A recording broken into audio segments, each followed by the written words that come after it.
Olá, meu nome é Felipe do Felipe Design Auto. Seja muito bem-vindo a mais um vídeo. Este vídeo é a segunda parte de uma série de vídeos em que eu estou contando um pouquinho da história dos Volkswagen Hercules nacionais. Isso mesmo, aqueles Volkswagens antigos com a mecânica a-ar que fizeram muito sucesso no Brasil. Se porventura você perdeu a parte 1, em que eu apresentei os Hercules pioneiros aqui no mercado nacional, vai estar um card aqui em cima em que você vai poder assistir essa primeira parte, onde eu apresento a história da Kombi e do Fusca aqui no Brasil. E nessa segunda parte a gente vai conhecer como que a Volkswagen diversificou a sua mecânica ar em modelos de carroceria diferentes. Então aqui a gente vai ver essa mesma fórmula básica da Volkswagen, da mecânica ar, replicada em modelos esportivos, em modelos de carroceria sedã, mais luxuosos, enfim. A gente vai ver como é que a Volkswagen aproveitou bem isso na sua linha. Bom, antes da gente começar aqui, já gostaria de convidá-los também a se inscreverem no canal, a curtirem esse vídeo, já deixa o seu like aí que ajuda a gente demais e nos motiva a continuar produzindo mais conteúdo desse tipo. Sem mais delongas, vamos começar então com o nosso vídeo. E o primeiro modelo que a gente vai apresentar aqui é o Karmann Ghia. No início dos anos 50, a Volkswagen produzia apenas o Fusca e a Kombi, conforme a gente apresentou lá no nosso primeiro vídeo, que eram os típicos carros do pós-guerra, veículos sóbrios, resistentes e baratos. Entretanto, o mundo já estava se recuperando da Segunda Guerra Mundial, e a demanda por veículos mais elegantes e luxuosos começou a crescer. Então, de olho nesse mercado, a Volkswagen resolveu produzir o Karmann Ghia. E a Volkswagen do Brasil aproveitou que esse modelo já estava sendo fabricado lá fora e trouxe para o mercado brasileiro. O Karmann Ghia era um coupé de 2 mais 2 lugares, né? Ou seja, ele tinha 2 lugares na frente e 2 mini bancos atrás, que basicamente mal cabem em 2 crianças, mas um interior bastante requintado. Então ele era um veículo assim, de proposta bem diferente do Fusca da Kombi. Então você vê que a Volkswagen já tinha agora um veículo popular, um veículo utilitário e agora vinha com um esportivo de luxo. E ele foi lançado no Brasil no ano de 1962. Foi quando o primeiro Karmann Ghia brasileiro saiu da linha de montagem e ele era muito igual ao modelo vendido no mercado europeu. Ele veio na mesma mecânica dos demais Volkswagens, então ele tinha aquele motor 1200, que, convenhamos, para essa belíssima carroceria do Karmann Ghia, carroceria esportiva, era muito fraco, né? O desempenho com certeza decepcionava bastante. E a Volkswagen corrigiu isso no ano de 1967, em que saiu o motor 1200 de 36 HP e entrou o motor 1500 de 52 HP, conferindo um pouco mais de esportividade, se a gente puder dizer assim, entre aspas, fazendo com que o veículo atingisse ali 138 km por hora. Apesar de não ser nenhum bólido, pelo menos o desempenho ficava um pouco mais condizente com o seu design bem esportivo, né? E para a época era uma velocidade bastante aceitável. Neste mesmo ano, as lanternas traseiras foram alteradas. Vocês percebem que elas ficaram maiores e ficaram bicolores, né? Você tem ali a luz da seta diferente da luz de freio. Neste mesmo ano, a Volkswagen resolveu lançar o raríssimo Karmann Ghia conversível, que é um dos modelos nacionais mais raros e valorizados. Isso porque foram fabricados apenas 177 unidades. Bom, a capota era de lona e a operação para poder abrir e fechar essa capota dura em torno de 3 minutos, né? Bem mais demorado do que os sistemas automáticos, porque o acionamento dela era totalmente manual, mas também não é nenhuma manobra extremamente complicada de se fazer. No ano de 1970, o Karmann Ghia ganhou agora um novo motor, um motor 1600, ainda mais potente, de 60 HP e também com mais torque, 10,8 kgfm a 2.800 RPM, o que fazia com que ele tivesse mais força nas arrancadas e nas retomadas. este seria o melhor motor que o Karmann Ghia já saiu de fábrica, né? Neste ano também, de 1970, os freios foram substituídos por freios a disco na dianteira. Até esse ano ele trazia freios a tambor na frente, tá? Apesar de ser um modelo esportivo. E o modelo dos para-choques passou a ser esse que vocês estão vendo, de lâmina única, com 2 batentes e com protetores de borracha. Ele trocou daquele modelo anterior, que era o chamado poleirinho, o para-choque cabide, e ganhou esse para-choque reto, mais antenado aí com a linha do desenho dos carros dos anos 70. E o Karmann Ghia seria fabricado até 1974, totalizando aí cerca de 24 mil cupês fabricados e apenas 177 veículos conversíveis. O que vocês podem perceber que são números extremamente baixos, principalmente se comparados com os números estrondosos do Fusca e da Kombi. E vocês percebem que por isso que esses veículos também são bastante valorizados, especialmente o conversível, uma verdadeira raridade, disputada a tapa pelos antigos mobilistas. Agora nós vamos falar do Karmann Ghia TC, que foi o sucessor do primeiro Karmann Ghia, que a gente acabou de apresentar. E o Karmann Ghia TC, ele começou a ser vendido aqui no Brasil em 1970. O Karmann Ghia TC é um veículo de desenvolvimento nacional, 100% brasileiro.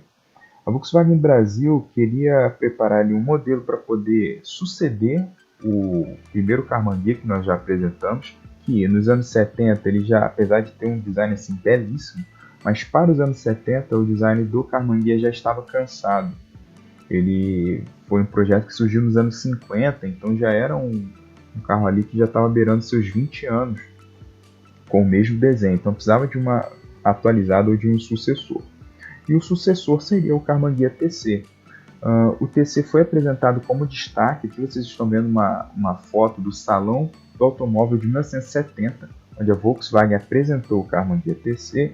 E se vocês derem uma olhada no cantinho direito, bem no finalzinho da sua tela, vocês vão ver que o Karmann Ghia TC, ali em cor amarela, né, ele está sendo apresentado numa posição de destaque. Ele era o destaque da Volkswagen nesse salão de 1970. E no decorrer ali do stand você vê várias Kombis, Fuscas, TLs e dentre vários outros modelos que nós vamos falar aqui no vídeo também mais para frente. O TC do Karmann Ghia TC ele é de Touring Coupé, né, que significa aí um coupé de turismo, né, para viagens, né. E o desenho do Karmann Ghia TC ele é uma atualização do Karmann Ghia original.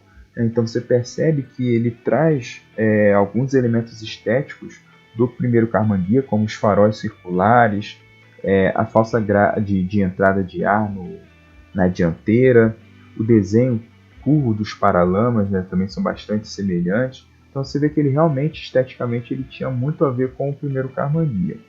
Só que a Volkswagen decidiu misturar esses elementos estéticos com o Porsche 911, para poder criar aí uma carroceria um pouco mais atualizada. E vocês percebem que a silhueta dele é bastante parecida com a do Porsche 911, né? E é por isso que muitos dizem que ele é o nacional mais parecido, né, com o Porsche 911, por conta dessa silhueta que lembra bastante o Porsche dessa época. Então, em termos de design, ele estava totalmente sintonizado com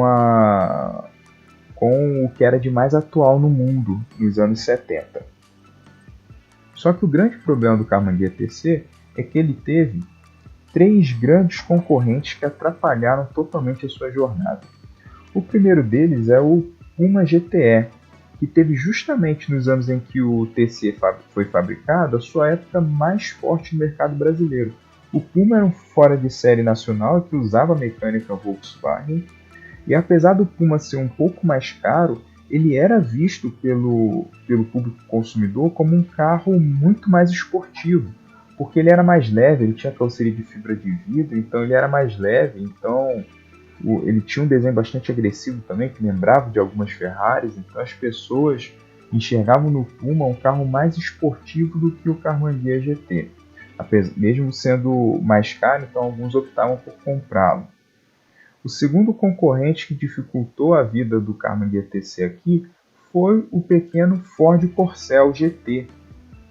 E o Corcel GT ele estava ali na mesma faixa de preço do Carmanguia TC, só que tecnologicamente ele era bem mais avançado. Ele era um projeto que usava uma mecânica mais nova do que o Carmanguia TC, que ainda usava motor refrigerado a ar e tudo mais. O pessoal naquela época já estava enxergando a mecânica a ar como algo um pouco defasado, né? Então o Corcel GT acabou também roubando boa parte do público consumidor do Carmanguia TC. E por último, o SP1 e SP2, que era um modelo esportivo bem mais autêntico e atraente na época do que o Carmanguia TC. Digo isso porque assim, o SP2 e o SP1 eles são chamados como os Volkswagens mais bonitos de todos os tempos. E apesar do Carmanguia TC ser um carro muito bonito, se você for comparar com as linhas do SP1 e SP2, o SP1 e SP2 eles estão num nível mais acima. Você bota os dois do lado, você passa a sensação de que o SP2 é mais esportivo, né? E era assim que as pessoas enxergavam.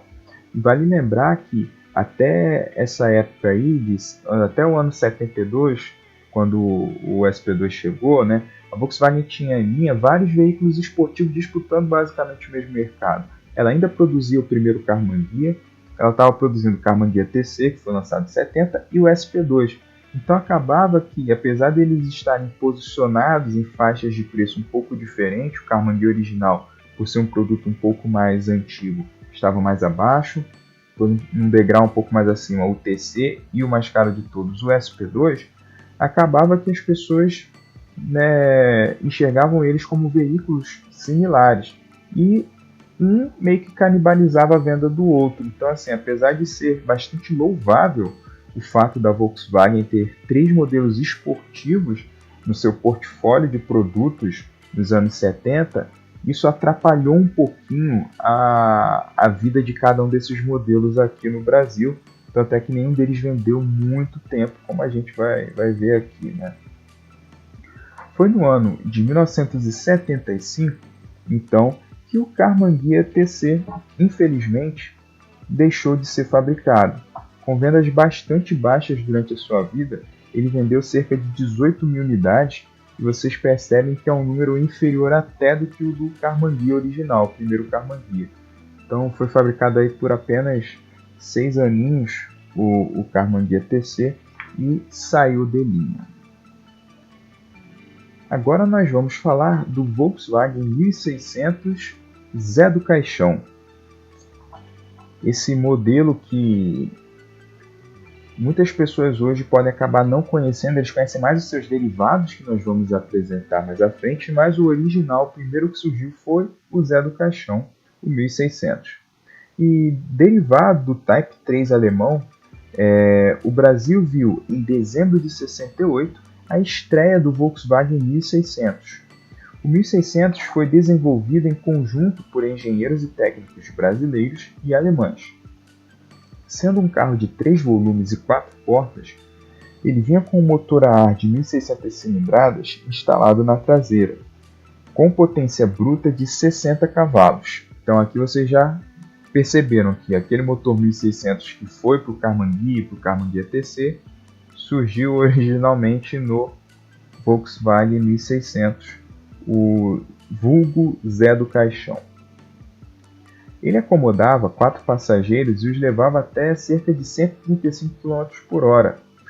A dianteira ela era única no mundo. Ela possuía esses faróis retangulares, então era uma dianteira assim, bem diferente, né, do que se via na época. E essa frente dura até 1970, quando foram substituídos por 2 faróis redondos de cada lado, conforme vocês podem ver nessa foto aqui. Os faróis retangulares eles foram substituídos agora por faróis circulares. muito provavelmente não teve uma boa aceitação aquela frente, então já no ano de 1970 a Volkswagen resolveu dar uma atualizada por esses faróis redondos. A Volkswagen do Brasil sustentava o marketing na beleza do carro, por mais que esse seja um item aí meio discutível. Muitas pessoas não enxergam o 1600 como um veículo que se possa colocar o adjetivo de bonito, né, na mesma frase. Mas enfim, ela focava bastante nesse aspecto na sua publicidade. Ele falava principalmente por causa das suas formas marcantes e realmente ele tinha ali um design que era único para a época, principalmente aqui no Brasil. Só que esse carro teve um sucesso assim bastante limitado. Ele teve mais sucesso entre os taxistas. Esses sim adoravam suas 4 portas, a praticidade para poder levar mais passageiros, um bom porta-malas, né, que era na frente, né, mas que podia levar uma boa quantidade de bagagem. Então os taxistas gostavam bastante desse carro. Mas o público de forma geral não gostava muito. E as suas formas retangulares acabaram lhe rendendo o curioso apelido de Zé do Caixão, que é como nós conhecemos hoje. E talvez porque o seu design lembre uma esquife de caixão, ou por parecer uma criação do famoso cineasta brasileiro Zé do Caixão, que fazia muito sucesso na época com seus filmes de terror. Então acabou que ele ganhou esse apelido, e esse apelido foi muito pejorativo para o carro. É um dos motivos que ajudou a detonar um pouquinho a imagem dele. Um outro apelido muito curioso, esse é um pouquinho mais conhecido no sul do Brasil, era o de saboneteira, também por causa da sua forma, né, retangular, e que lembrava ali um suporte para você colocar o sabonete. Também muitas pessoas chamam o Volkswagen 1600 original de Fusca Sedã, pelo fato dele ser o primeiro modelo ali que tinha que tinha 4 portas na linha Volkswagen e usar a mecânica do Fusca. Então muitas pessoas chamavam ele de Fusca 4 portas ou de Fusca Sedã. Esses eram apelidos menos agressivos, né, do que o Zé do Caixão, mas infelizmente não contribuíram para que esse carro caísse no gosto do povo brasileiro. E ele saiu em 1971, apenas 3 anos após seu lançamento. Então assim, ele vendeu por muito pouco tempo. Ele vendeu aí cerca de 24 mil unidades. Você vê aí um número muito próximo, né, do Karmann-Ghia, que vendeu por bem mais tempo, é verdade, mas o Karmann-Ghia era um carro mais de nicho, né? E se o 1600 Sedã, vulgo Zé do Caixão, não fez sucesso, ele foi uma excelente base para 2 derivados muito mais ilustres e lembrados pelo povo brasileiro. O primeiro deles é a Variant, 1600 Variant, mais conhecida como Variant, que trazia o nome que era usado pela Volkswagen na Alemanha para designar as suas Station Wagons, as famosas peruas. No ano de 1969, ela foi lançada e mantinha a mesma motorização do 1600 Sedã, porém o estilo de carroceria era bem diferente. Tanto é que ela foi considerada pela revista Quatro Rodas o Volkswagen mais bonito do Brasil. E olha que nessa época já era vendido por aqui o belíssimo Karmann-Ghia. Bom, com a minha opinião de designer aqui, se é que eu posso dá-la em meu canal, continuo achando o Karmann-Ghia muito mais bonito do que a Variant. Mas, verdade seja dita, a Variant, o formato Station Wagon, melhorou demais o desenho do 1600 Sedã. Ele fica muito mais harmonioso numa carroceria perua do que numa carroceria sedã. Então ela de fato deu uma consertada, apesar da frente, dessa primeira frente aí, ainda trazer aqueles faróis retangulares que são um pouquinho polêmicos aí, muitas pessoas não gostam muito. Além da pequena área de carga na dianteira, igual o sedã que eu falei para vocês, né, as malas elas iam na frente, agora havia também um amplo espaço na traseira, ampliado pelo motor horizontal, que ocupava bem menos espaço. A Variant, apesar de ser totalmente feita em cima da base do 1600 Sedã, ela já trazia um motor um pouco diferente, Era quase como uma evolução do 1600. Ele era um motor plano em que você agora podia acomodar mais malas na parte traseira também, e esse motor ficava escondido. Então, até a Volkswagen usava bastante isso nas suas publicidades, falando que era um veículo que cabia bastante bagagem. Tanto é que o espaço total para a carga chegava a 640 litros. Até hoje, um número bastante respeitável. Inclusive, tem muito SUV aí, 0 km, né, comprado pela atual classe média, que não tem nem perto essa capacidade de bagagem, né? Então, são números bastante notáveis. No ano de 1970, a Variant passou pela mesma atualização do sedã 1600 e ganhou os faróis duplos redondos ao invés de formato retangular. Então vocês podem notar que aquela frente retangular foi vendida na Variant por apenas um ano. Então, para os colecionadores, né, que apreciam modelos mais exclusivos, ela acaba ganhando aí uma preferência pelos antigos mobilistas pelo motivo raridade. Tá? Já no ano de 71, a Variant passou pela sua segunda restilização, que aqui seria a maior de todas, que é ganhando essa famosa frente baixa, que é a mais bonita de todas, é a que o pessoal mais está acostumado a vê-la, né? Essa frente que sai em vários outros Volkswagen nacionais, como vocês vão ver aqui, né, no restante do vídeo. Muito provavelmente, se o 1600 fosse fabricado além de 71, ele ganharia essa frente também, porque era a nova identidade da Volkswagen na época. E essa frente ela resolveu de vez toda a rejeição quanto ao design frontal que essa linha 1600 tinha até então. A frente anterior, que era a frente alta, foi chamada de frente alta, e essa frente atual chamada de frente baixa, em formato de cunha, né? Bastante moderna para a época. Essa frente também ganhou o apelido de cabeça de bagre, né, pelo desenho que lembra um pouquinho a cabeça do peixe. Mas esse desenho sim ganhou uma grande aceitação no público brasileiro e foi o responsável por fazer a Variant ter um grande sucesso aqui no nosso mercado. O ano de 1973 ele marcou o auge da carreira da Variant no mercado brasileiro. Nesse ano ela destronou a sua concorrente, a Ford Belina, e foi a perua mais vendida no Brasil, mesmo sendo mais ultrapassada. Igual foi para vocês, né, que o Carmanguia TC concorria ali com o Corcel GT, e o Corcel ele tinha uma mecânica mais avançada. E aqui vocês percebem que mesmo a Belina, né, que era a versão perua do Corcel, tendo uma mecânica mais avançada, ela foi destronada pela Variant. Então vocês percebem que a Variant realmente fez muito sucesso nessa época. Nesse mesmo ano, percebam bem, olha o sucesso que a Variant estava fazendo. Ela foi o segundo veículo mais emplacado do Brasil, perdendo apenas para o Fusca.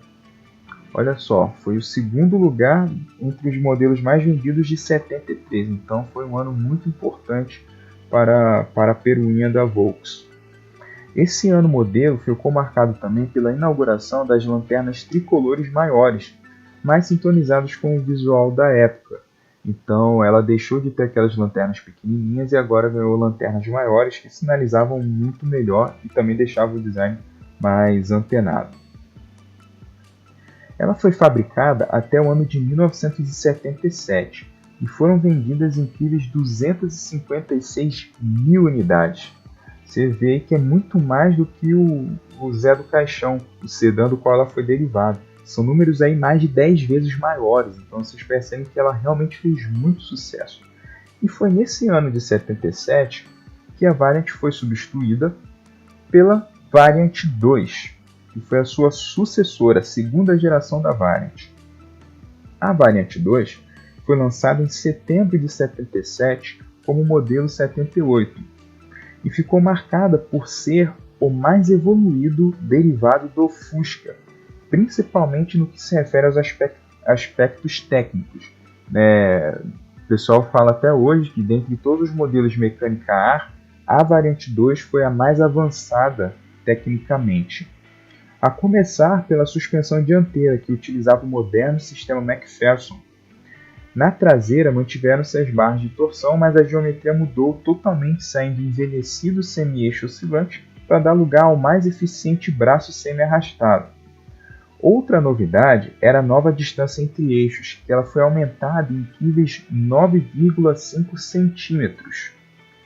E mesmo assim, a Variant era apenas 1,5 cm mais longa que a primeira geração do modelo.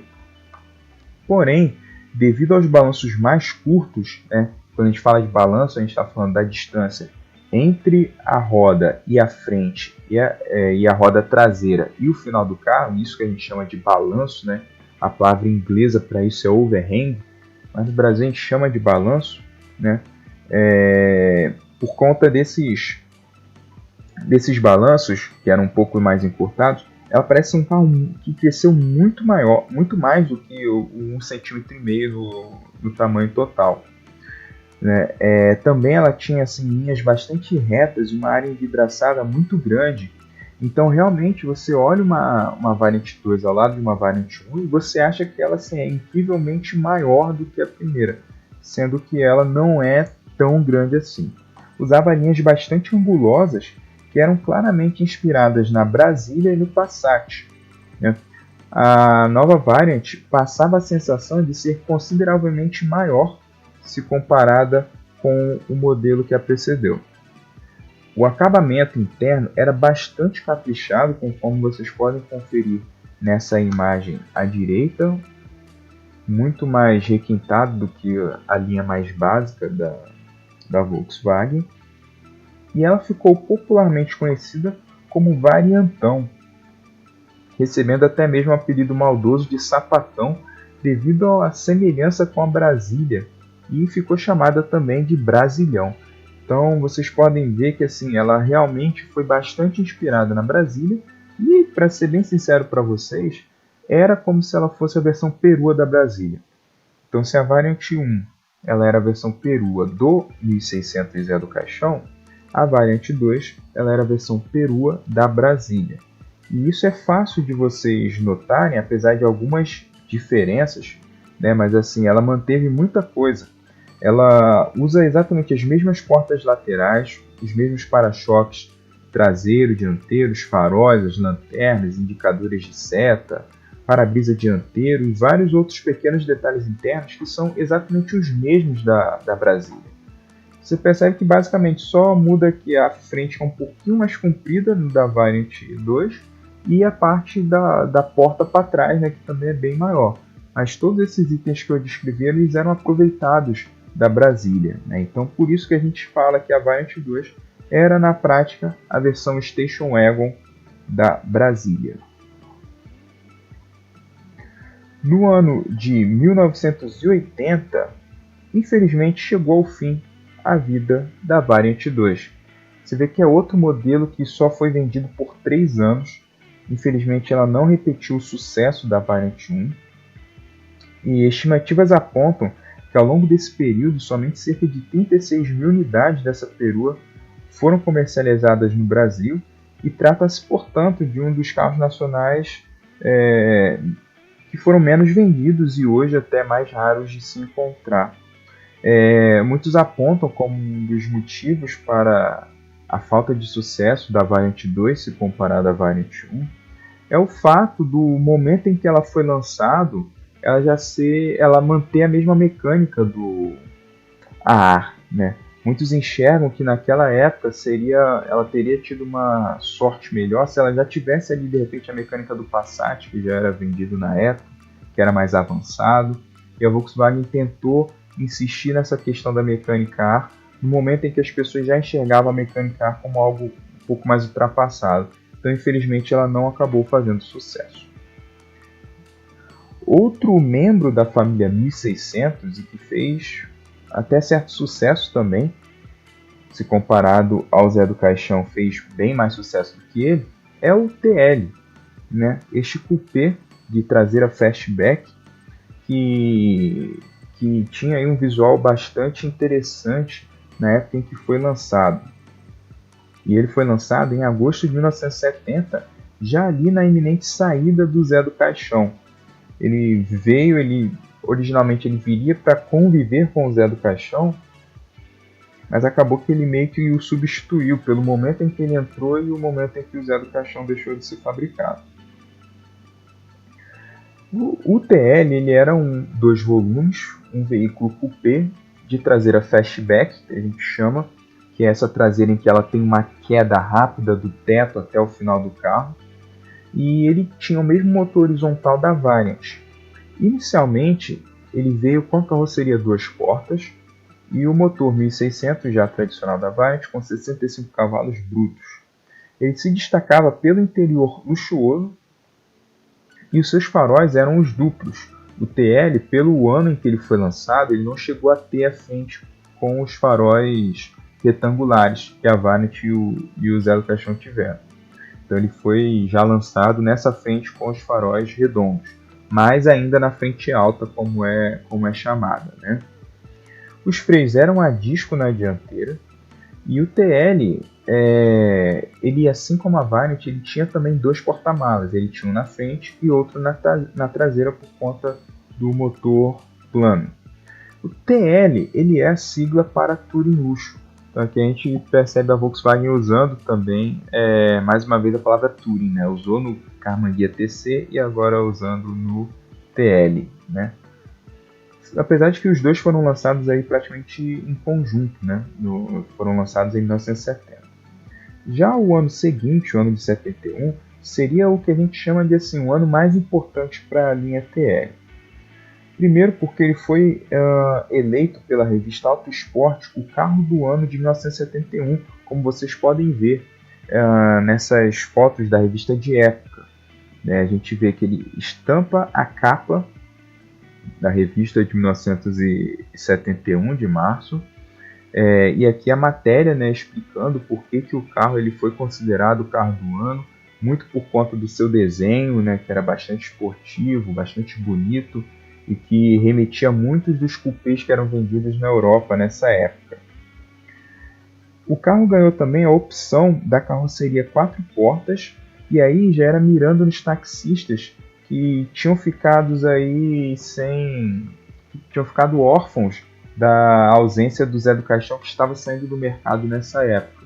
Então, focando nisso, o TL ganhou essa carroceria 4 portas para suprir essa ausência, e nesse mesmo ano foi inaugurada essa frente baixa, né, que eu já apresentei para vocês na Variant. Então vocês percebem que o ano de 71 realmente foi um ano muito importante para o TL. E é a frente até que o TL é mais conhecido. Por conta da frente alta ter sido vendida apenas por um ano, a semelhança da Variant, ela é também, apesar de não ser a mais esteticamente apreciada pelas pessoas, pelos colecionadores ela é muito requisitada pelo fator raridade. Mas esteticamente a frente baixa realmente é muito mais bonita e mais avançada.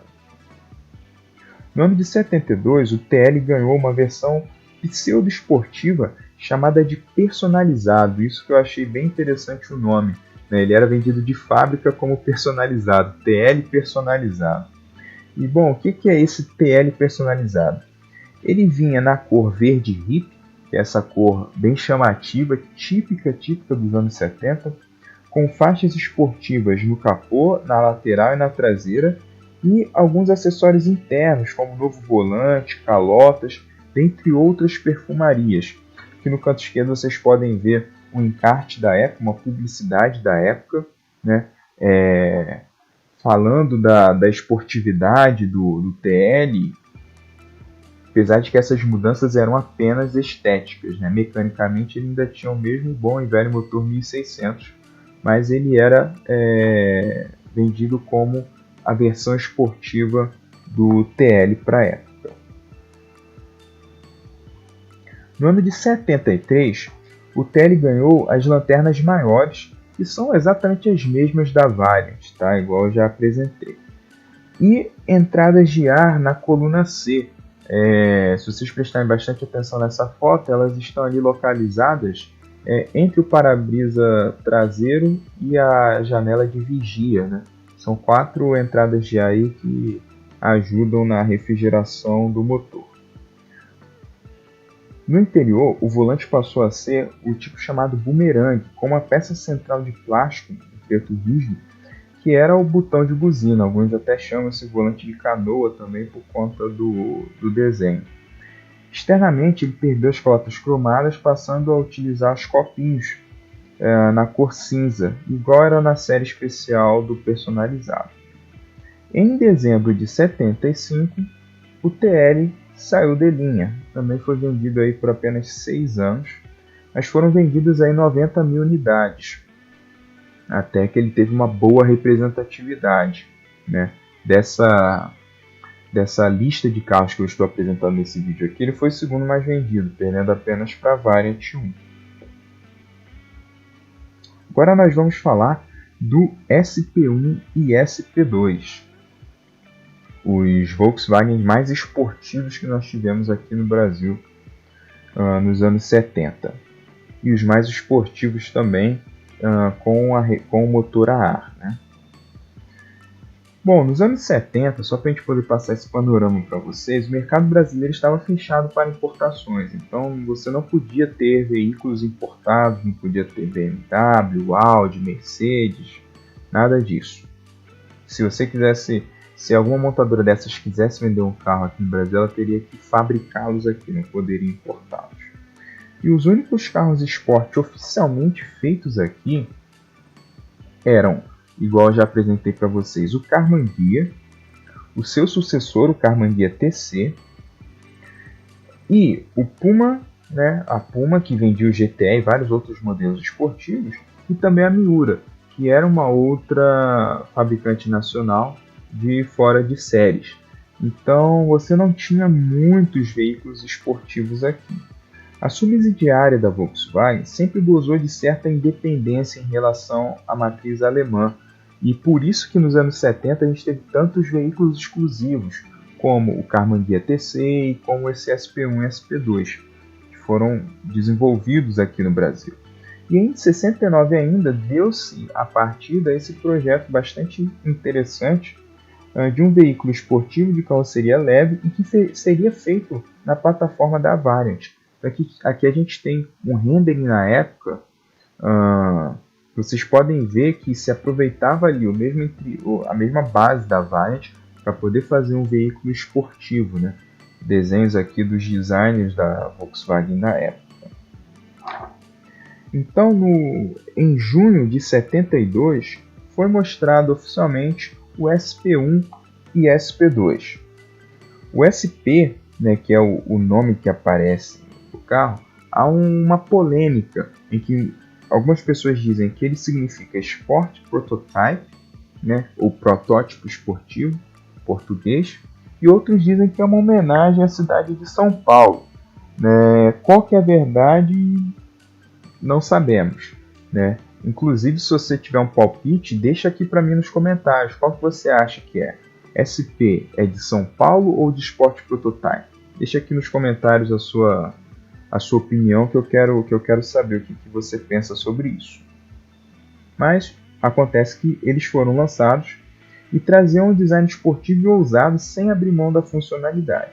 Eram esportivos com detalhes exclusivos para a época, como instrumentos integrados ao painel, bancos esportivos forrados de couro. E eles vinham também com o clássico motor 1.600 cilindradas de 65 cavalos. Isso no caso do SP1, tá?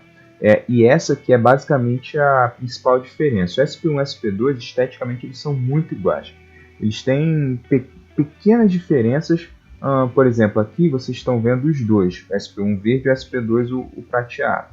De cara você pode ver assim, a diferença é apenas o bigodinho que aparece no SP2 e o SP1 não tem. Internamente, o SP2 é um pouco mais requintado.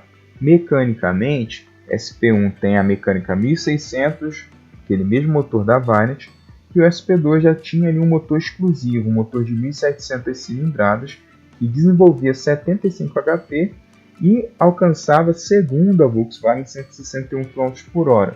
Mas fato é que ninguém conseguiu, nenhuma revista na época conseguiu atingir essa mesma velocidade. Os números ficavam bem mais modestos do que isso. Quando o carro foi apresentado, rapidamente ele atraiu muita atenção da mídia especializada porque ele tinha um interior muito requintado, que era muito diferente dos demais Volkswagens da época. Inclusive, quem teve a oportunidade de andar em um SP2, até mesmo ver um parado, mas ver o interior, você realmente acha que se trata de um interior de um carro até importado, né? Ele não tem nada a ver com o interior dos Volkswagens nacionais que nós estávamos acostumados naquela época. Ele era muito superior ao Karmann Ghia TC, igual eu já expliquei quando eu estava falando do Karmann Ghia TC, desse ponto de vista de requinte. Então, por isso também que ele roubou um pouco ali da clientela do Karmann Ghia TC. No ano de 73, o SP1 logo saiu de linha, porque ele tinha a mesma mecânica dos outros Volkswagens e tinha o desenho do SP2. E o pessoal acabava optando por ter o SP2 ao invés do SP1. Então, por isso foram fabricadas, olha só, apenas 88 unidades do SP1. E por isso que ele é extremamente raro. Dos veículos que eu apresentei aqui, ele conseguiu ser menos fabricado até do que o Karmann Ghia conversível. E é muito raro você encontrar um SP1 hoje, porque na época algumas pessoas que compravam o SP2, o SP1, perdão, elas customizavam ele para ele ficar parecendo no SP2. Então fazia a troca da mecânica e das diferenças estéticas que ele tinha para SP2, então acabava que alguns SP1s eram convertidos em SP2. Então é extremamente raro você encontrar um SP1 íntegro, né, hoje em dia. E conforme vocês podem ver aqui, logo ficou claro assim, pelo seu design que ele chamava bastante atenção e ele era bastante esportivo no seu desenho. Só que a mecânica, mesmo para o SP2, ela deixava muito a desejar. Ele tinha um motor mais avançado, de maior cilindrada de toda a linha Volkswagen R que nós tivemos aqui no Brasil, só que o desempenho dele era bastante sofrível. Então muitas pessoas acabavam chamando o SP de sem potência, né? O SP2 eles falavam que era sem potência 1 e sem potência 2. Um apelido aí maldoso que acabou pegando nesse esportivo da Volkswagen. Logo ficou claro que esse carro ele não conseguiria derrotar o Puma em performance. Isso porque o Puma ele tinha ali basicamente a mesma mecânica do SP2, só que aí você tinha a mesma mecânica A, né? O SP2 ele trabalhava com aumento de cilindrada e o Puma às vezes trabalhava ali com a questão de um outro preparo um pouco mais apimentado no carburador e várias outras coisas, né? Então eram receitas um pouco diferentes ali, mas que em suma visavam aprimorar o desempenho. Mas o fato é que o que deixava o Puma com um desempenho mais esportivo do que o SP2 era o fato dele ser bem mais leve. O Puma ele era feito de fibra de vidro, então o que torna o carro muito mais leve do que o metal, né, a carroceria de metal da SP2. Então com isso ele obtinha números de velocidade e de arrancada muito melhores do que o do SP2 e acabava que entre os dois as pessoas acabavam optando pelo Puma, né? E isso acabou se refletindo, infelizmente, nas vendas, né, do carro e a questão também da mecânica, né? Volto a falar, aqui a gente já está nos anos 70 e a mecânica ar já estava começando a ser enxergada como algo defasado. Então as pessoas pensavam também assim, poxa, eu vou comprar um carro com um design bacana, mas com aquele motor de carro antigo, será que compensa? Então algumas pessoas também ficavam receosas de comprar por conta disso, apesar de toda a confiabilidade, né, que eles já tinham, e a Volkswagen usava muito isso na sua publicidade da época. Outro fator também que contribuiu para o SP2 não fazer muito sucesso dentro do público foi o preço. Ele era muito caro, ele tinha um preço aí equivalente a de 2 Fuscas 1300, né, que era o modelo mais básico da Volkswagen. Então ele era um carro de nicho, ele era o carro mais caro da Volkswagen na época. E isso infelizmente acabou não ajudando nas vendas do SP2. Com isso, ele saiu de linha no ano de 76, com um total aí de 10.200 unidades fabricadas, sendo que algumas delas, 681, foram exportadas para a África, Oriente Médio e América Central. Justamente por isso, pelas suas baixas unidades fabricadas aqui no Brasil e pelo pouco tempo que ele foi vendido aqui no Brasil e, acima de tudo, pelo seu design belíssimo, ele é bastante valorizado pelos colecionadores, tendo aí um valor bastante salgado até para quem procura um veículo em um bom estado, né? Alguns estudos de um sucessor para o SP2 foram feitos pela Volkswagen, do SP3, que usaria uma mecânica do Passat já refrigerada a água, mas infelizmente não foi para frente. E esse foi o fim do SP2, e este é o fim também do nosso vídeo. Mas Felipe, está faltando mais carro a ar aí que eu sei. Sim, está faltando e vai ficar para a parte 3. Né? Então, agradeço a você que ficou até aqui comigo. Deixa aqui nos comentários o que você achou desse vídeo, se você gostou, o que você não gostou também. Qual desses veículos que eu apresentei nesse vídeo você mais gostou? Eu quero saber também, para a gente saber qual que o pessoal mais valoriza hoje. Compartilha também com o seu amigo, no grupo da família, para aquele seu amigo Gearhead, você sabe que gosta de carros antigos, que curte um Hercules. Compartilha com ele também, que eu acho que ele vai gostar desse vídeo. E não perca os próximos vídeos do canal e a parte 3 assim que nós lançarmos. Agradeço a vocês, muito obrigado, um abraço e até mais.